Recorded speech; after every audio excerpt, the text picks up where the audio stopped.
about 25 meters from where we were, and when we last experienced the problems with the GPS. Over. Can you still hear me? The radio's coming in loud and clear too. Keep us posted.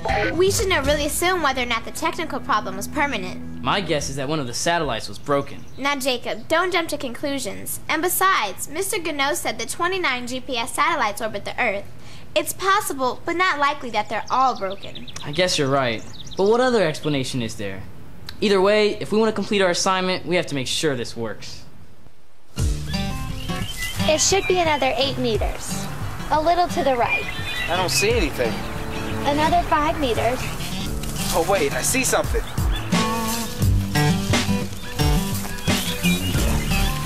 This is so cool. I can't believe we found it. RJ to headquarters. We found the geocache. I repeat, we have found the geocache at the exact coordinates listed on the website. Good work, guys. Are you sure the coordinates are correct? We're sure. We've double-checked and double-confirmed. Mission accomplished. We're returning to headquarters. Over. It looks like you were right. I shouldn't have jumped to a conclusion.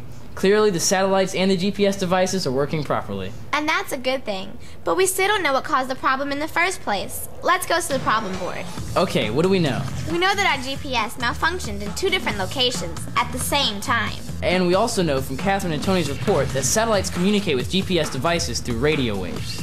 Of course. And now we know that the problem was only temporary. True. The satellites and GPS devices are working fine now. So what do we need to know? We need to know more about radio waves and how they might be affected. It might also help if we knew anyone else who had a similar problem. So where do we go?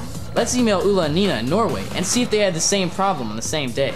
Great idea. We may not have this problem solved, but we're making progress. Yes. And we need to make a report for Tony. Maybe he can help us from Colorado. For some great ideas on creating your own reports, visit the Treehouse on the NASA Sci-Files website.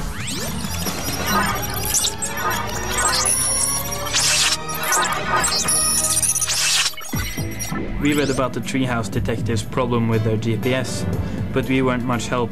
We were not geocaching on the same day, and we haven't had any problems with our GPS.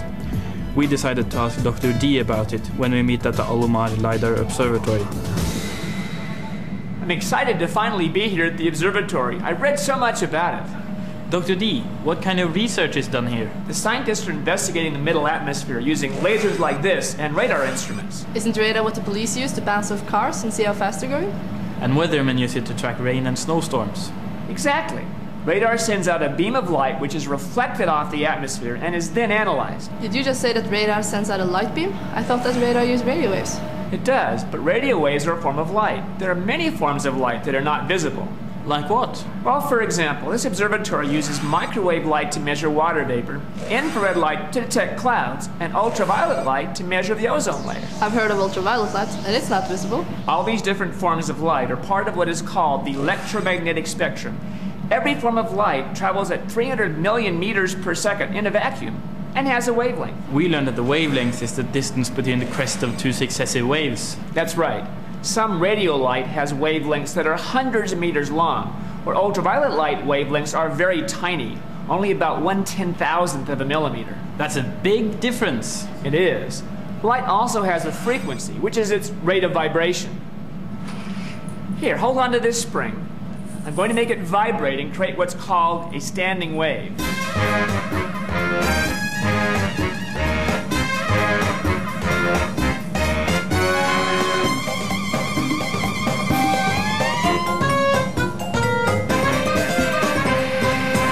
The faster you move your hand, the shorter the wavelength. Exactly. And the shorter the wavelength, the higher the energy. Which light has the most energy? That would be gamma rays, followed by X-rays, ultraviolet, visible light, infrared, and radio waves. Wow, I still can't believe that they're all called lights. Dr. D, the Treehouse detectives want to know more about the radio waves the satellite uses to communicate with GPSs. Good question. First, you need to know that there are a lot of different types of radio waves.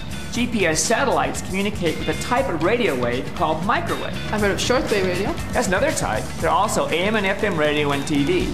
But GPS satellites communicate with microwaves because these pass easily through the atmosphere and are not absorbed. Are the other forms of light absorbed by the atmosphere? Not all of them.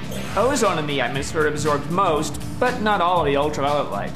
Fortunately, most of the X-rays and gamma rays are also absorbed. But visible lights get through pretty easily. Yes, the atmosphere is transparent to visible light. I heard that some radio waves, like AM and shortwave radio, can bounce off the atmosphere and travel great distances. That's correct. But FM radio and TV... I also mentioned that all radio waves can be created by moving electrical charges. And the Kids Club members said you might want to learn more about electricity to solve your GPS problem. I agree. And if camping conditions aren't too primitive, I recommend that you look up Dr. Baganal, a friend of mine who studies electricity at the University of Colorado. I know that we use electricity all the time, but I'm not sure what it is exactly. It's a physical phenomena associated with static and moving electrical charges. Oh, I get it. I'm sorry, would you repeat that again? I know, it's complex. Electricity doesn't have a simple explanation, nor is it easy to understand. So let's start with the basics. Take this plastic stick and rub it against this cloth. Okay.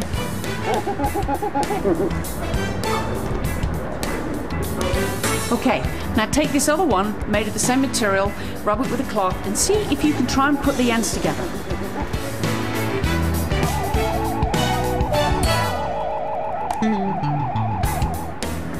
It looks like one is pushing the other. Now rub this one made of a different material.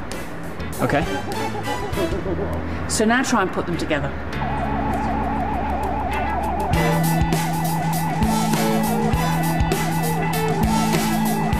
The different stick pulled the first stick. Why'd it do that? Well, let's figure it out. Do you remember the parts of the atom? Yes. There is a nucleus with protons and neutrons surrounded by electrons. That's correct. And the protons are positively charged and the electrons are negatively charged. And the neutrons are neutral. Very good. And positive and negative charges are attracted to each other. We call that the attractive force. Aren't all atoms basically neutral? Yes. But when you put different materials together, sometimes the parts of the atoms like to move. However, some nuclei like to hang on to their electrons stronger than other nuclei. The stronger nuclei gather electrons from the weaker nuclei. Is that what happened when I rubbed the two different sticks with the cloth? When you rubbed the first two sticks with the cloth, the electrons left the cloth and gathered on the sticks. And then because they were both negatively charged, they repelled each other. So why did the different sticks attract one another? Well, different materials cause electrons to move differently. Oh, I get it. With the different stick, the electrons gathered on the cloth, leaving the stick positively charged. Because one stick was positively charged and the other one was negatively charged, they attract each other. Yeah, I think you've got it. So this kind of electricity is called static electricity because the charges are stationary and don't move. Now, shuffle your feet on the carpet and then touch this metal object. I have a bad feeling about this. Shocking. Can you explain why? I'll try. When I shuffled my feet, I gathered electrons from the carpet, making me negatively charged. That's correct. And what happened when you touched the metal object? The extra electrons jumped over to the metal, causing pain. Sorry, but you're right. It's an example of what we call current electricity. Watch what happens when I connect this end of the wire to this end of the hand generator. This looks like a complete circuit, with the light bulb as the load. When you turn the crank, you produce current, which is electrons flowing through the circuit, and the light bulb glows. Exactly. Now watch what happens when I connect the generator to this circuit near these compasses.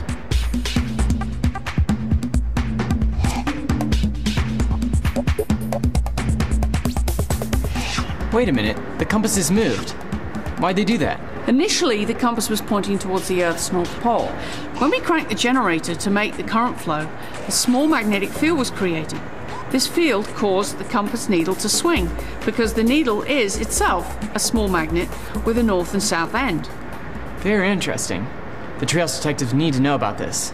Thanks, Dr. Baganal. You're welcome. I have some more experiments. I didn't know that electricity was so cool. Dr. Baganal said that flowing electricity creates a magnetic field. If that's true, then we need to know more about magnets and magnetism. So what's up? Will learning about magnets help the Treehouse detectives? What other information do they need to solve the mystery? Find out in the next exciting chapter of The Case of the Technical Knockout.